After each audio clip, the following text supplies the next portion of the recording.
live. Welcome back, ladies and gentlemen. I am your host, Blake Ruffino. Alongside me is my counterpart, Joe DeLeone. Good evening, sir. How are you? Separate from me being impersonated on Twitter yesterday, I'm doing pretty good. Oh, yeah. I think that was weird. I think you did it. First of all, you're not the first person to say that. Second of all, why would I do that? To make yourself look, like. You think I'm that pompous that I would go out of my way to create an account that's impersonating me to show that I'm important enough that people would impersonate me? Is that what I'm understanding? Yes. I mean, I actually am that pompous, so I wouldn't put that. Yes, you are. I mean, I'm just being honest. I mean, no, but somebody close to you created that. No, because that happens, and I had a couple. I blame Josh or Alex from Believe. You think one of them did it? Yeah, they're petty enough. It was. They saw that Texas was not in our top 10. That's possible, and they got pissed. That does. I mean, it's definitely possible the charity stripe could be behind this. No, but in all seriousness, I a lot of times they're just trying to hope that some idiot clicks on the link in the bio and it's a different link from the one that's actually in my bio. But I don't know. I just thought that was weird. I don't think I was big enough that somebody would make a fake account of me. Good thing I got it down though before they started tweeting though. That would have been, see, here's my thing is that they didn't tweet, but then you found out about it. Ryan Roberts. Oh, so Ryan Roberts did it. Oh, that's actually a good point. Maybe it was Ryan. Because if Ryan would do that, never tweeted, how would he find it? Ryan would do that because Ryan loves to do a lot of times when he's just bored, he'll tweet out and be like, "Hey, if anybody needs to reach me, here's my email," and he'll post my email, and then people start emailing me stuff. So he's done shit like that before. I wouldn't put that past Ryan. It's very funny. I don't think that's funny. That pisses me off. Okay, well, nevertheless, we do have a big show in store for you tonight. So last night, Joe, we'll go more in depth on tonight for Ruffino and Joe show, but I did give my top 10. I think my top 10 is flawless. I also think a top 25 is in week one is only for ratings. Okay, like I fully believe that. But I look at this top 10 and see nothing but flawlessness. Then I saw yours and realized that I have hope for myself in doing this because, my man, what are we doing here? There's nothing wrong with mine. We're not doing a top 25. We're doing top 10s. And I think that Oklahoma deserves to have a presence on mine. And I know that you have other issues. You've got other problems with my top 10, which we're going to get to. But I didn't want to be vanilla. I thought that, maybe you could make that argument. But you always do that. I don't want to be vanilla. Why don't you be right? But I am right. I think that everybody mean to tell me everyone's put out the same cookie cutter top 10 in the past month. And I know that I'm right, and that mine's better than any of those. To tell me. Mm-hmm. All right, let me ask you a question. Neutral field, Tennessee, Oklahoma, who wins right now? I think Oklahoma wins that game. I think Oklahoma beats Clemson. And I think You've been in California too long. Do they not show college football in California? Yeah, I get easier access to watch every single game because it's 10 o'clock. How? First off, how? There is no more Pac-12. How? Secondly, I don't even have the Pac-12 channel on my TV package. Yeah, nobody does. Exactly. Literally nobody. I don't even know how you get the Pac-12 network. How do you get the Pac-12 network? I don't know. I have the extra boosted sports package on YouTube TV. I have no idea how to get it. Isn't that crazy? Like a part of the. It must be a part of like the drama package or something, like the HBO package. Who knows? Well, HBO's too smart to do. HBO's put out some really great content over the years. Really great content. Just got to mention that. All right. So we'll go through our top 10, and then we'll go into a little bit of Missouri. Let me ask you this question. Has the NIL game changed Eli Drinkwitz from being fired now that he's recruiting better? Ryan, I think it's also another guy that they might get. They got the number one prospect in the country. Look, I think that you bring up a really good point here. That they They pulled out a massive move.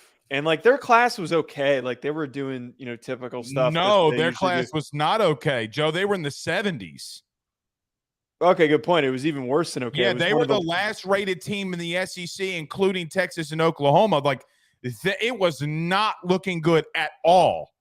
They started chipping away in July when they added a couple guys, and one of them was Cameron Keys. And then Miles Nwaneri was just completely not out of nowhere, because I think a lot of the people with their ear to the ground knew that was going to happen.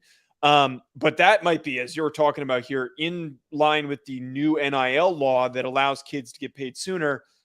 They might be hitting home runs. They might come out of nowhere and really pick up some steam, be like an Ole Miss type team when Hugh Freeze was there picking up these big name players. I think they could be better than that. Which is nuts to say for Missouri. Yeah, it is nuts. But here, I mean, Joe, they literally just stole. And I made fun of Oklahoma fans because Oklahoma fans said once they had the SEC patch on their jersey that everything would be fine. And I told them it wouldn't, but they wouldn't listen. So, I mean, we might get David Stone. Okay, well, congratulations to you. Mm-hmm. But bottom line for me in all of this, okay, comes down to one thing and one thing only. This is a game changer for Eli Drinkwitz. The first thing I thought about when the NIL bill passed and they pulled off the number one recruit in the country was, so Eli Drinkwitz literally had another season bought for, because now that you're investing into this and you're investing into the program and you're investing into him, man, it's going to be hard to fire a guy that you're investing that much money into. And, Oklahoma, Joe, I had like 7 DMs when I tweeted that thing out about Oklahoma. Well, did you hear how much money he got paid? And I'm like, I literally texted all of them the same sentence. I literally went and copied and pasted over and over and over again. They would say something. I would post this. Welcome to the SEC. Welcome, because Joe, okay, I know Missouri's not a long-standing member, but Missouri understood the assignment, right? Like Missouri as a state understood the assignment to do what they had to do to be relevant in the SEC. That's all that comes down to. Yes, Oklahoma's also been aggressively spending money on their own, right? Underneath the table. Yeah, underneath the table, and now it's going to be a little bit more hyper focused now that they're in the SEC. I go talk to every Oklahoma recruit. What do you mean? Oh, you mean go figure out how much? Yeah, if I'm Missouri, I talk to every Oklahoma commit right now. They're throwing around some stupid money. I'm actually curious where Oklahoma is right now in the rankings. I don't know if they're in the top 10. They're not. Yeah, they're not. They are 16th. Where's Notre Dame? Seriously. 9th. Okay. LSU 7. I wasn't asking you that one. Florida's number 3. Got Wardell Mack. Goofy. Yeah, well, they got a bunch of kids in July. Yeah, Billy's recruiting. All right, so let's get rolling. Let's get started. We're going to do this top 10 in the preseason polls. But before we do that, everybody do us a favor by hitting the like and share. If you're on Facebook, continue to do what you're doing. Hit the like and share to all those groups. Share to all of those social media pages. If you're listening to us on YouTube, like, subscribe, and notification bell. Wherever you listen to podcasts, rate, review, and subscribe. And also, if you're watching us on Fubo TV, welcome aboard. Joe, let's talk about our good friends, though, over at BetOnline. Top 10. I'm ripping one of yours in the top 10 right out the gate. You better be prepared. Here we go, baby. Let's talk some college football. BetOnline is the fastest and easiest way for you to wager on all of your favorite sports, contests, events with the first-to-market odds and lines. Find reviews for all the news for each league, including Major League Baseball, NFL, NBA, NHL, combat sports, college sports, esports, and even golf. BetOnline continues to be the top online resource for all of your sports information for live in-game betting, props, and futures. Head on over to BetOnline today and use your mobile device to join and make your first sports bet. Use our promo code BELIEVE50, that's BELIEVE50, BLEAV 50, to receive your 50% off welcome bonus on your first deposit. That's betonline.ag, betonline.ag. We're back.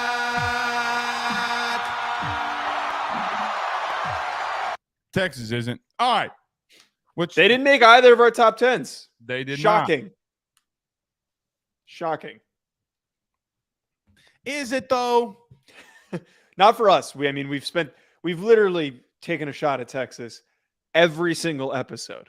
Every single episode. I love every. So let me tell you something, man. I went up to Dallas this past weekend, which you know about.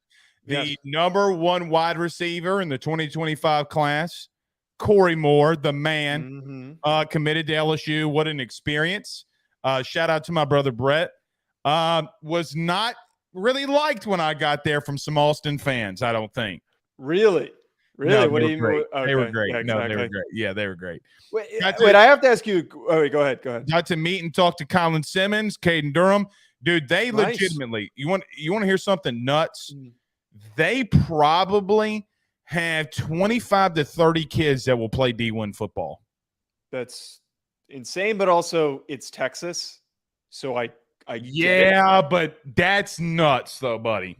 Like you're getting into insanity. You're getting into MIG type stuff. And they're a public school in Dallas. Yes. Yes. Okay. So that's a little crazy in and of itself. And it all comes in line with what we talk about on the show. It's how do you have that many high schools that produce those many kids that are good enough to play high D1 football, 5-star, 4-star recruits, and none of them stay in the state. But I have to ask you this in all seriousness, like this is a really serious question before we get into our top 10. What the hell are we going to do if Texas actually starts off the season well? Like what do we do? What are we going to do if they beat Alabama? Is what you mean? Is what you're really trying to say?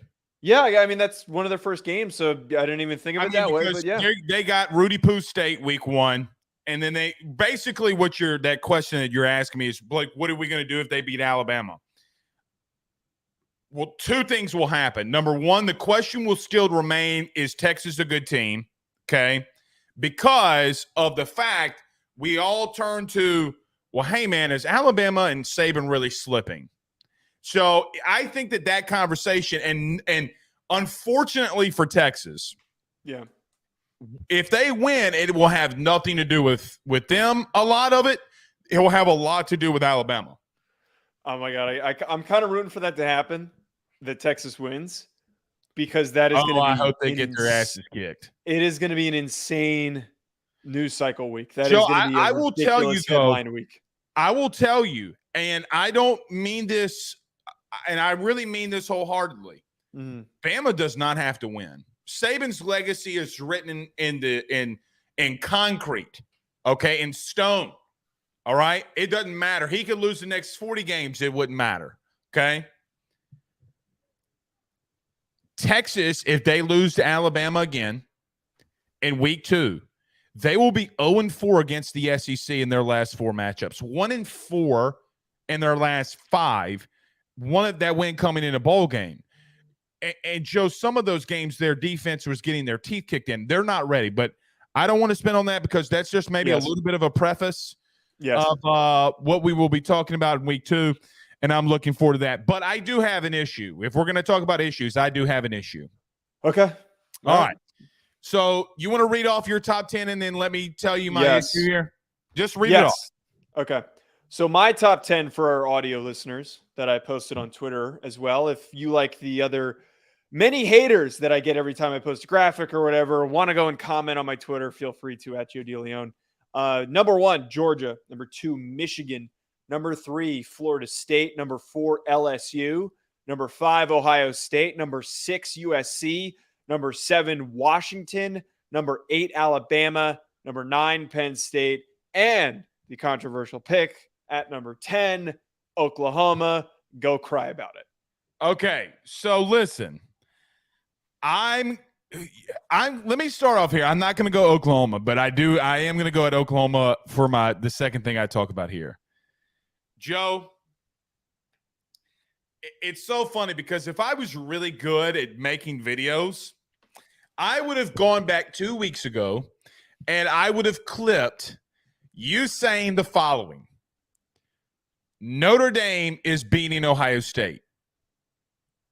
And you said that. Yeah. So why in the Rudy Poo hell if you think that Notre Dame's going to take down Ohio State, would you not put them in your top 10?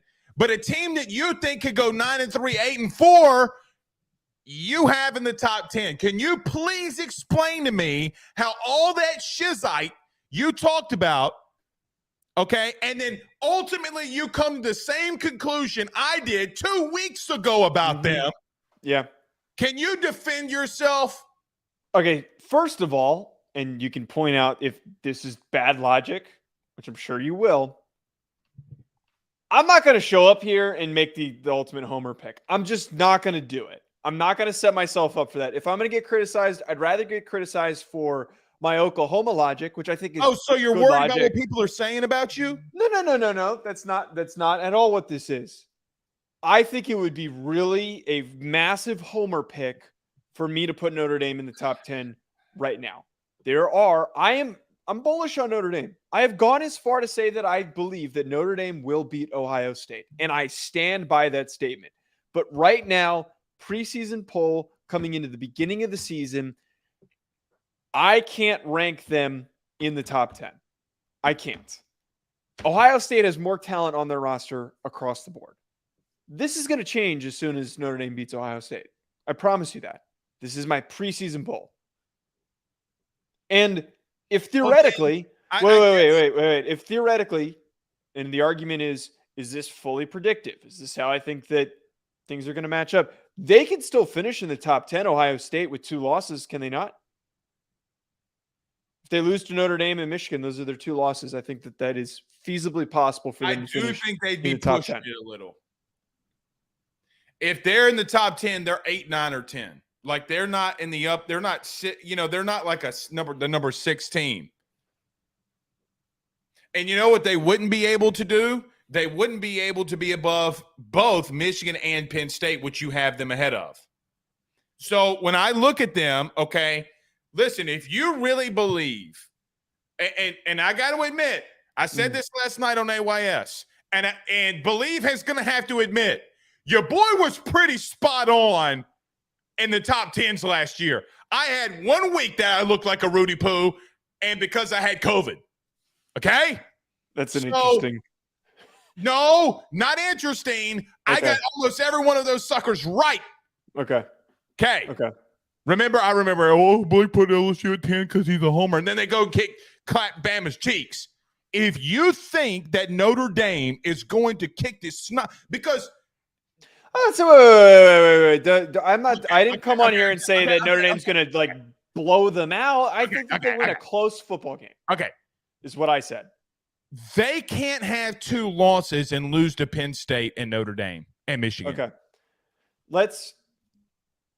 So do you think that they lose to Penn State, Notre Dame, Michigan?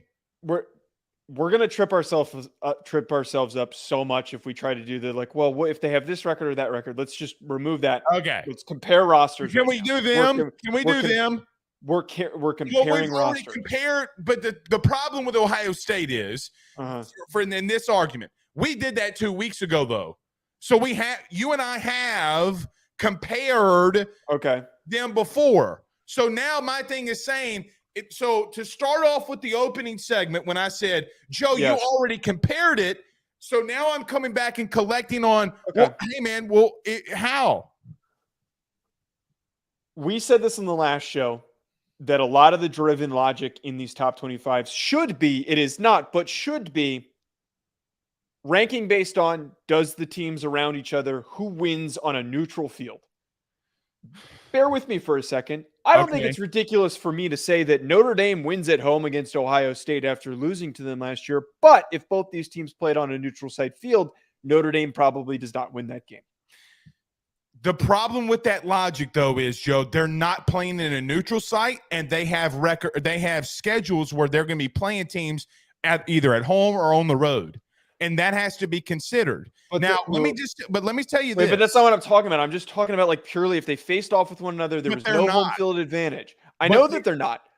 I'm basing my ranking, putting Ohio State where they are, based on the fact that I think that they are the 6th best team in the country. If anything, I would argue that is pretty conservative. I'm lower on them than most people. Most people were putting them in the top 4. There's some people that have given them first place votes. I've seen that. Which is pretty nuts. They were the only other team besides Georgia to get first place votes. How nuts is that? Yeah, which is ridiculous. That's insane. But what I'm trying to get at here is that I'm trying to explain that I think that Ohio State right now, 6th best team in the country. I'm worried about their quarterback situation. I'm worried about a couple things. I don't blame you. But when they go to play Notre Dame, at Notre Dame, I think that Notre Dame wins that game. These are 2 separate arguments. Okay. Well, here's the good news. You ready? Okay. I don't think that you're wrong. So having them there, okay, I don't think that you're wrong. I just think you're going to have to one day admit that Notre Dame got them cheeks clapped again. That's all that I'm saying. I'm going to be insufferable on this show when Notre Dame beats Ohio State. Okay, well, it's not happening. So it's going to be great. I don't really, Joe, have a problem with your top 10 here. Okay, like I really have no bones. I think we're both high on Michigan, Florida State, LSU. We're both high on USC to some extent. I am a little surprised that you have Alabama at 8, okay? Because here's just my thing, Joe. Okay. Here's my thing about Bama. All right. I have to correct myself from what I said last night, so I will. Joe, they have only 2 years under Nick Saban, not won double-digit games in the regular season. 2. All right? Like, his worst year, arguably, maybe the year after when McElroy and all those dudes came back after winning the Natty, and they went 9-3 in the regular season. Mm-hmm. I just can't. I just when I look at this, it's hard for me to say that Washington and USC could beat them. I think USC could because they can score. Okay. I just think that at the line of scrimmage, Joe, Alabama would absolutely kill both of those teams. And we do have to put a little respect on their name. Like, so I get what you're saying. I don't necessarily disagree with you. Okay. Because I think I think you putting them there is you just actually telling the truth. But they're in the back of my mind, Joe. When I saw yours today, I was like, man, but you know what? Both of those teams at 7 and 8, or excuse me, at 6 and 7 would really probably struggle against Alabama up front, which would probably win Alabama the game. See, I disagree with that. And I think that, and it's my argument that I've had the whole offseason. I think Alabama, there's 2 crowds right now. And I think that my take is actually very down the middle. But it doesn't look like that based on where they're placed and based on what we're used to seeing from Alabama. It's either you think that Alabama gets back to where they were and they're a top 3 team, like they've been ranked as such, or they're going to completely fall off the map and they're going to be in the top 20 somewhere in there. I don't think that half happens. But I feel like we're riding too much on the legacy that is Nick Saban. I point to another legendary head coach that we all know so well in the NFL that is the same exact age as Nick Saban, and that's Bill Belichick. Bill Belichick is going to go down as the great. But it's not different. My point here is that it is possible for these head coaches to lose a step. And I'm not saying that Nick Saban has lost a step. Someone's going to totally take that out of context, but he's getting up at the end of his career. It's not out of the realm of possibility. There's no precedent for him having bad seasons. There's not. But it's not out of the realm of possibility that they don't take a slight step back and they don't start to take more and more step backs. Bear Bryant, it happened with Bear Bryant. He finished 8-4 his last year. I'm not saying that they're going to go 8-4. But 9-2, 9-2-1 was his second to last season. If they go 8-4, Saban's gone. Yeah, he's going to retire. Mm-hmm. He ain't going to put up with that. I just think that for how they have one of the worst quarterback situations in the country, and no one wants to admit that. It's like they'll be fine. They'll figure it out. They had one of the worst quarterback situations when Blake Sims was there. But the problem is Blake Sims didn't look like Jalen Milroe. He could actually throw a forward pass with some accuracy. Yes. So I don't I think what you did putting them at 8 is telling the truth. Okay. But I just cannot in the life of me do that to Saban yet, because we can continue to say, Joe, over and over and over again, that they're not going to be a top 5 team when this is all said and done. And history tells us what the most. Normally we're not right. Okay. Because they could beat LSU. Mm-hmm. They could beat Texas. And you know what? If they have one loss and they don't have to play Georgia in the SEC championship game, Joe, you really I've said this and I will continue to say this. There's going to come a time, well, the playoff is going to expand, so it is going to happen, that there's going to be 3 one-loss SEC teams, and they're going to make it into the Final Four. And everybody's going, well, how did that happen? And that's going to happen. So I just want to let it be known that I agree, but I can't go there with him yet. I can't do it. My final point on this, I think that we have the evidence in front of our eyes that he's starting to take that step back. And again, the thing that pisses me off about this is if you make that statement, you are considered to be an asshole. Like you're like, everyone's like, whoa, what are you talking about? Like Saban's done? Like you think that he's over the hill? That's not what I'm saying. They lost 2 games last year with one of the best rosters that he's ever had. A first overall pick quarterback and a Heisman Trophy winner as an underclassman. And they lost 2 games with one of the best defensive players in the country. They lost 2 games. That was last year. What's going to happen this year? I think that we've got enough evidence that it's going to be a slow decline, and then he's going to retire. We'll see. Let me get to your number 10. All right, and then I'll pick yours apart. You can't. Joe, I think you need to go get tested. For what? Why in the dude? We play somewhat of a little bit of a caricature on here to kind of spruce things up. I am seriously worried about you and think you need to go get checked by the authorities or the doctors, because any right human being, any right human being that will put Oklahoma at 10 is a Rudy Poo. You're sleeping. You've always been an Oklahoma hater, and I think that your bias is seeping into this. But so I said that they were going to go 6-6 last year. Was I right or was I wrong? You were right, and I was really down on here. So here's one thing that needs to be identified. I did not have similar to you, had no faith in Oklahoma last year. But it's 2023 now. It's a different year. Okay. Let me explain my logic, and let me see if maybe I can pivot you a little bit to maybe getting them around that 12 or 13 number. They had one of the best transfer portal classes and pulled 2 very important players. Walter Rouse, an offensive tackle from Stanford, who's going to replace Anton Harrison, and right. Hassan McCullough, who is a supremely talented edge rusher from Indiana. Extremely explosive edge rusher. They also pulled a bunch of other defensive linemen, defensive backs. Their biggest weakness was their defense, and it was because Brad Venables did not have the bodies that he needed to build his defense out the way that we saw their level of production at Clemson. He's got those bodies there now.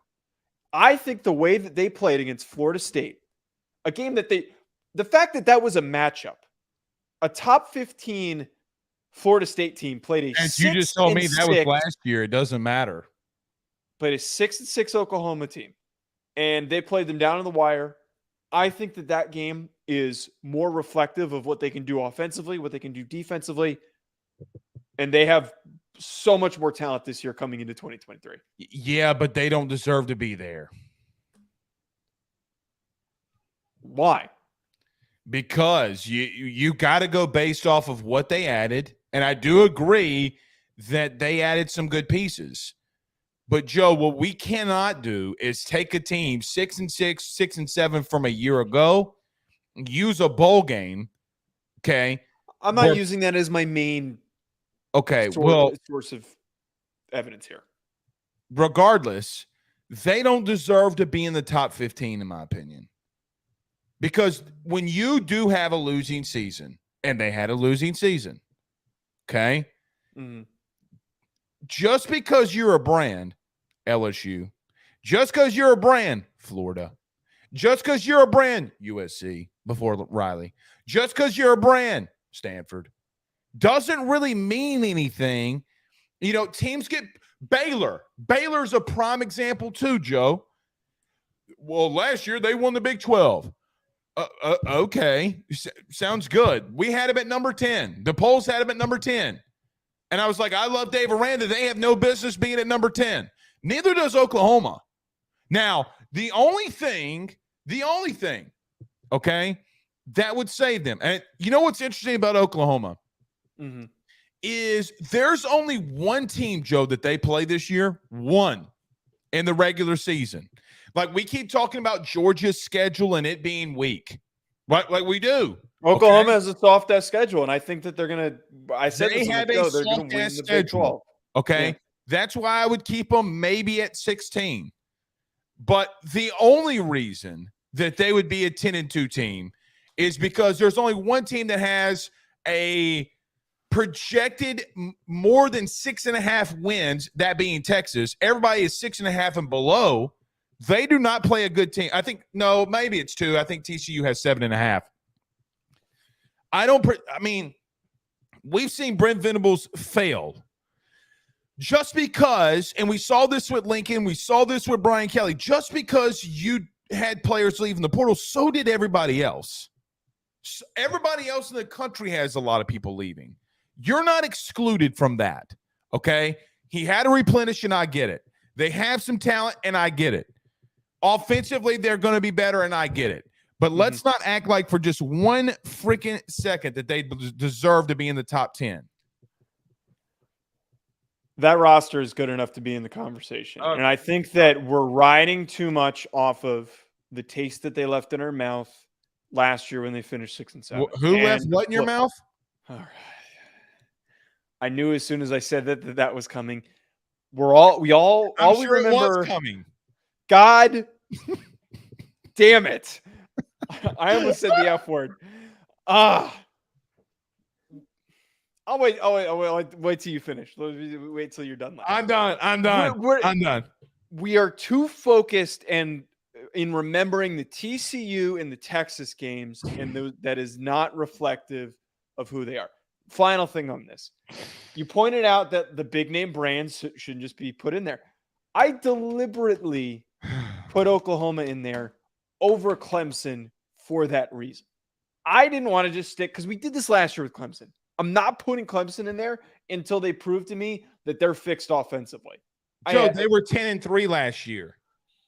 They didn't play anyone. This was my whole argument that pissed me off. All the people I got in arguments with is that they didn't play anyone. And Oklahoma does this year? That's a good point. Oklahoma, Texas is a much more challenging opponent than anyone that played last year. Oklahoma does not play the schedule that Clemson does, and you know that. Florida State. Is Notre Dame on that schedule again? It is on that schedule. Oh, interesting. Wait, so we're putting him at 10 because of a schedule? Please, Jesus, hold on. Okay. Who would you rather face? Like, if you wanted to face lesser opponents, who would you rather face? Florida State and Notre Dame, or Texas and TCU? Texas and TCU. So hush. I have a quarterback that I know what I'm getting and an offensive coordinator that I know what I'm getting. I'd rather bank on those guys than guys that I don't know what Garrett Riley is? I'm really high on Garrett Riley, but it needs to be proven to me. How many times have we seen relocated genius offensive coordinators go to other schools and they stink? You mean like Jeff Lebby at Oklahoma when he was not with Lane Kiffin or Josh Heupel? They were incredibly productive last year in a bunch of games when that was one of the things you brought up during the show was how when Dylan Gabriel was healthy and we ranked ranked Jeff Lebby in your Yeah, because I do think Jeff Lebby's good. But my point is that you're saying, well, Garrett Riley, we don't know what he's going to be here. Well, Jeff Lebby just did it and fell flat on his face, Joe. You can't use that argument. You're contradicting yourself. He didn't fall flat on his face. Their worst offensive performances. How many points did they score against Texas? Who was the starting quarterback for that game? How many points did they score against Texas? And let me just say, who was playing quarterback in that game? LSU had a wide receiver, Jonte Kirkland, a receiver that had never played quarterback in his life, other than in high school, ever. Didn't know the playbook. And Joe, he threw for 3 touchdowns. Who were you guys playing in that ball game again? Kansas State, who, by the way, the next year would win the Big 12. So if we're going to literally sit here and say, oh, well, who's the quarterback? Brother, you can't score a point on the second and third string Texas team. I think the stakes are a little bit bigger for Texas, Oklahoma than a bowl game. All right, let's get to yours. Otherwise, we're going to end up screaming at each other over this. You're an idiot. Thanks for that. You know I love you. All right, where do you want to start here? Well, read yours first. All right. So for everybody listening to on the podcast, here's my top 10. I got Georgia, Michigan, LSU, Florida State, Alabama, The Ohio State University, USC, Penn State, Oregon, and Clemson. Wait, pull back up. I was still perusing it. Okay. Because mine's so perfect. It's a hard time. No. Okay, so we just yelled about Clemson. I don't know if I want to fully. Okay, Blake, I'm getting this out of the way. We do this every time we do these lists. I have to get this out of the way. Maybe I should set a 2-minute timer for this. What? You know what you're doing here with LSU at number 3. Like, you know exactly what you're doing here. You knew that was gonna. You made this list separate from the show, but you knew that was gonna piss me off. I think that LSU is a great team. I know that our listeners, we've got a lot of LSU listeners. I'm not trying to piss you guys off, but you can't put them at number 3 this early. You put them at 4. I like them at number 4. You put Florida State ahead of them. Before you come in here and say that I am completely outlandish, because I did not. It's not outlandish. Let me rephrase. It's not outlandish, but putting them at number 3, feels a little deliberate. That's why I don't want to go deep on this. I just want to get it out of the air. It feels a little deliberate. Well, okay. I will concede this. Okay. The problem, though, that I have is so did Brian Kelly get this much access at Notre Dame, by the way? Like, I honestly don't know. Scrimmages. I don't think he did, if I'm being completely honest. Well, I'm just going to let you know, dude, like, we're able to stay all of practice. And I'm just going to tell you something. So I was out there today, okay? Do you want to know the red zone first 4 plays? Jane Daniels had 4 straight touchdown passes. And so listen. Is that more telling of Jane Daniels or the secondary? But that's the caveat, okay? Yes. I don't think secondary-wise they are hitting on all cylinders. If Florida State beats LSU, it's because the secondary failed them, okay? It won't be because Jane Daniels and this receiver core, who Joe, they have gotten better without trying to force the ball to Keyshawn Boutte. They've gotten better with all of them returning as starters in year 2 under Mike Denbrock, who, by the way, I talked to Mike last week. We had him and we were walking out. We just said hello, and it was good to see each other. I like Mike Denbrock a lot. I do. I think he's a dude. I really do. The problem for me, and you're probably right, is I'm out there to see the entire practice. Okay. So Joe, in 6 plays, Jane Daniels had in 6 plays today in order, Jane Daniels had 5 touchdown passes. That's great. I know. So again, I'm just going to continue to warn everybody. Either 2 things are happening. Jane Daniels might go up against Florida State and flop. Who knows? But I don't think he is. I really don't. I think he's going to come out swinging and LSU offense is going to take another step forward under Brian Kelly and Mike Denbrock. If you don't want him there, though, I will concede. I'm fine. Joe, if you would have put – I'm mostly giving you shit. I'm mostly what I was trying to say is that I'm mostly giving you a hard time on this, but I think in a close game, I think Florida State's going to end up winning this one. See, the interesting thing about this that's really unique is that Florida State and LSU were granted one of the biggest argument it's a points playoff brought game. up. We actually get a neutral site game between these two teams to prove who's the better one. That doesn't usually not happen. really neutral site. Like last year wasn't really neutral site in New Orleans. Orlando's not really neutral site for Florida State. Right. I mean, let's just call it a home and away. Okay. Yeah. If you would have had him at 7, I wouldn't have balked. Like I really wouldn't have. If I had LSU at 7, I wouldn't have balked. I'm not that much of an asshat. I'm not that much of a I'm hack. just saying.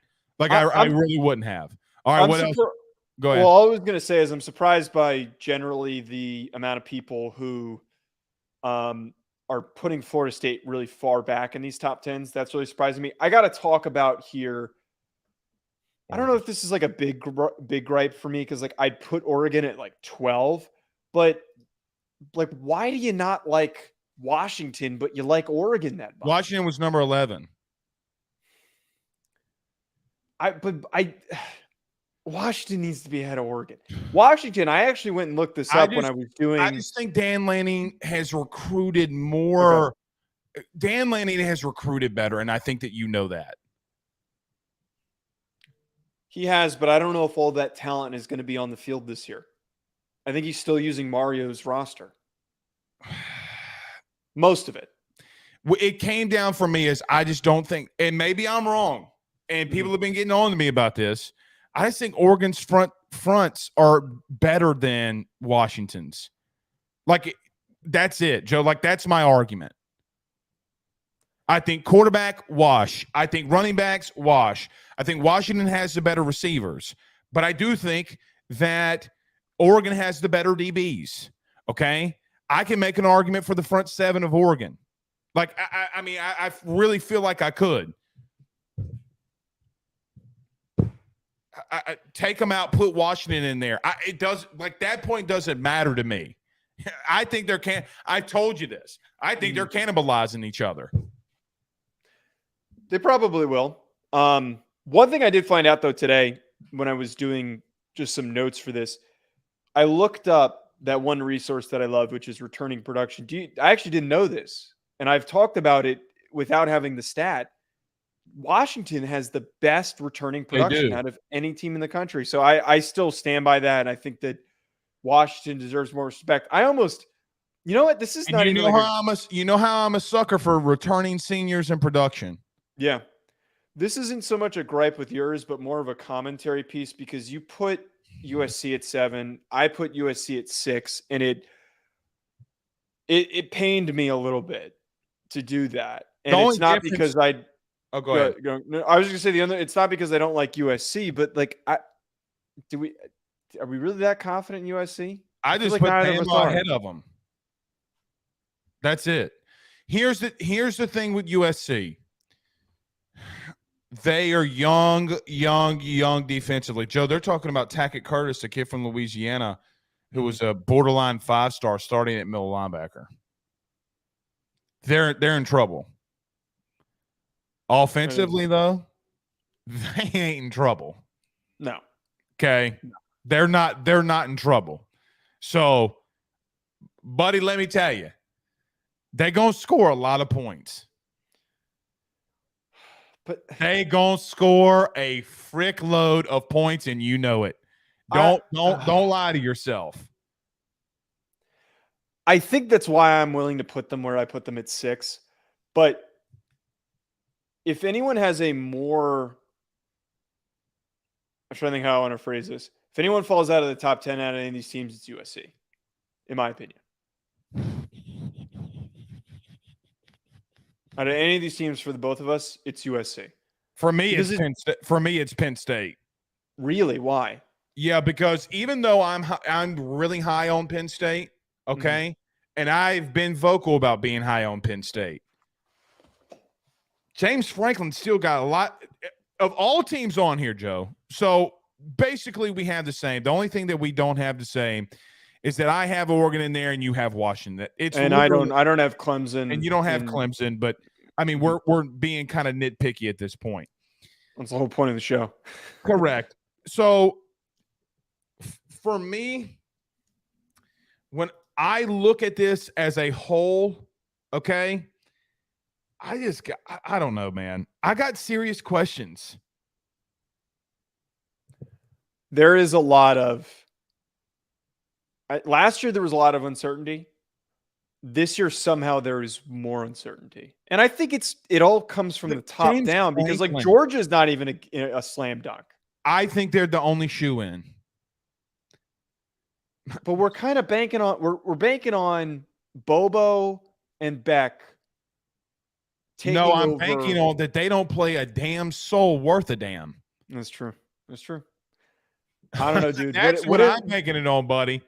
What if they have another Mizzou game? What if they have another game where they just completely They're going to lose. They're going to lose in the regular season. There's no way that they go through this year not losing in the regular season. The problem is are they going to lose twice? That's the only way that they're not in the SEC championship game is if they lose twice. And that's not happening. So we can say whatever we want. You could see every other team in the country on that list losing 2 games. We've both said that Michigan could lose to Ohio State and Penn State. We've said that. 2 teams that we have in our top 10. They could easily lose those games. Who knows? My whole point is that Penn State, I'm banking on that I think Drew Aller can be a dude and that they have a crap load of talent. And I'm also banking on that some coaches you got to let breathe a little bit and build and build and build and build and build and build. And I think that's James Franklin. And I also think James Franklin got screwed a couple years ago when he won the Big Ten, and because he had 2 losses, they kept him out. I mean, USC clearly was not better than them. They beat him. Joe, they beat him. I mean, like the way that that's not more of an uproar today, like we always talk about 2-loss teams can't get in. Okay. Well, what if a 2-loss team is the champion and they beat the team that you want to put in, they already beat? Well, that literally happened with the example that you just brought up. Right. The Ohio State deal. So when everybody continues to go at me at James Franklin, I'm with you, and I get it. But don't act like they haven't had years where they've been successful. They had multiple years when they've won top 10 games. He's just the only – he is the only coach, Joe, one of the only coaches, okay? Riley's – all right, so let's go down there. Georgia, Kirby's been in there. Harbaugh, Mike Norvell would have to get in there for the first time. Brian Kelly's been in there. Ryan Day, Lincoln Riley. Washington's coach would have to be in there for the first time. So when we do all this, Joe, when we look at all this, okay, he's just like everybody else that's trying to knock on the door to get in. There's only really 4 coaches consistently that get to the playoff. 4, maybe 5. Okay? Yeah. And so we're like, oh, well, James Franklin sucks. Well, there's 100 other coaches that have never knocked on that door. And he gets the bad rap of it. But that's why look, they're either going to be a really good team or they're going to miss like they normally do. This is a money year for James Franklin. My whole point is that I think that they finish exactly where they did last year. They're going to lose to Michigan. They're going to lose to Ohio State. They're going to have 2 losses, and they're going to happily sit there at number 8, and they're going to go to a New Year's Six bowl game, and they're going to I don't think they can play in the Rose Bowl. I think the Rose Bowl is one of the college football playoff games. It is. I think that's going to happen. I really just – they're the same team. And to what you're talking about, that year that they had the 2 losses and they missed, everyone keeps telling me that this is the best roster he's ever had. He's had talent before. He's had good rosters. Not like this as a whole, though. Yeah, look, I love Kalen King. Like, I came out and I said that Kalen King is the number 1 corner in the country. Olu Fashanu is ridiculously good. But we're making a lot of assumptions that put a lot of faith in James Franklin. Well, that he gets there. Well, we're also putting a lot of faith in Kirby, too. Yeah, but Kirby's done it. Like Kirby's gone back to back. Like if anyone could repeat, that's the only guy that we know that's they're not repeating. The only reason I got Georgia up there is because they are the back-to-back national title winners. Mm-hmm. But if we're going like real preseason ranking, they do not deserve to be up there. They do not deserve to be at 1. The problem is that we just don't have a team that we can put over them. Okay. And so we put them there. Georgia has no business being at number 1, and everybody knows it. They have Kirby came out this week and said some things about his defensive line. Like, look, man, we lost a line. We're getting pushed around up front. Now they got a great O-line, but defensively, Joe, they might be taking a step back. Okay. Yeah, but I feel like a step back for Georgia is still one of the best in the country. Kirby literally came out and said we're getting destroyed up front. Yeah, but any good coach is going to say that about their team if they're realistic. I don't think Kirby's lying. Because Joe, at some point, I don't think he's lying. I think it's just high standards. No, Joe. If a team's getting pushed around, buddy, they're getting pushed around. I feel like I feel like that's coach talk. I feel like a lot of coaches talk about their teams getting. I don't know. Maybe I'm overanalyzing this. You're overanalyzing it. All right. You want to get to this Missouri thing? We got like 5 minutes. Yeah, let's do it. All right. What's the kid's? I can't pronounce his last name. You know how Miles Nwaneri. Williams. Oh my God, I mispronounced the first name. Let's start that over. 3, 2, 1. Williams Nwaneri. Williams Nwaneri.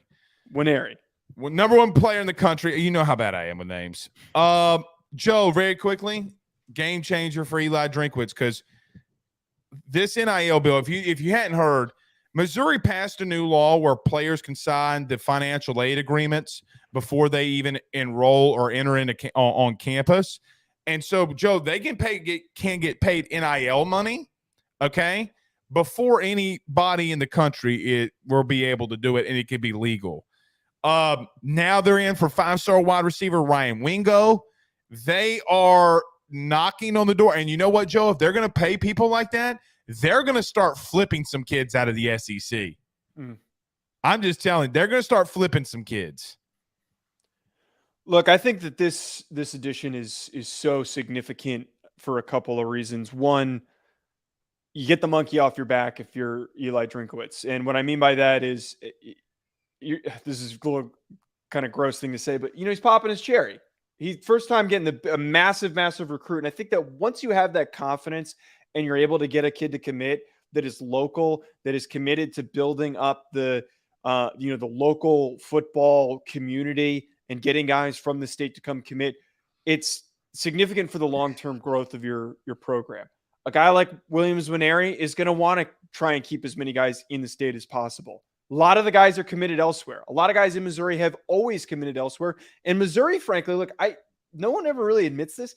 It sneakily has had really, really good recruits, has produced some really good football players. They've had years where they've had really good D-lines. They got another one this year. And you know what, Joe? What have I told you all offseason about Missouri? What have I told you? They got good D-linemen and linebackers right now. Well, and you know what else? They could be the team. Look, if I could not be judged for this take, I would make it. I really think the team that surprises people in the East is Missouri. I think that they can end at 3 because defensively they're really good. Joe, offensively they suck. They sucked last year. Okay? They don't have anything. Literally, but you know what, nobody. Defensively, they're really freaking good, man.